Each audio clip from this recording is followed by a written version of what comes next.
සල්ලි උතුරන සැපවත් ජීවිතයකට ලස්සන මගක් කියන්නම්.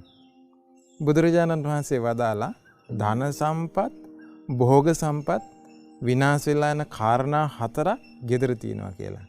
ආන්ගේ කාරණා 4 නිදහස් වෙන්න ඕන. අංක 1.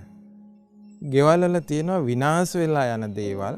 ඒවා විනාශ වෙන්නම හැරලා අතහැරලා තියෙනකොට ධන සම්පත් උපයන මාර්ග විනාශ වෙලා යනවා. අංක 2. දිරා යන දේවල් තියෙනවා.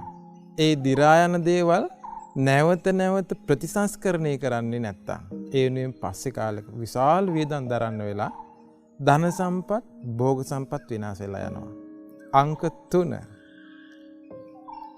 ආහාර අනුභවයේ වෙනුවෙන්ම මුදල් වියදම් කර කර පාටි දදා කෑම බීම පස්සේම යනවා නම් සීමාවක් නැති ආහාර අනුභවය නිසා ධන සම්පත්, භෝග සම්පත් විනාශ වෙලා යනවා.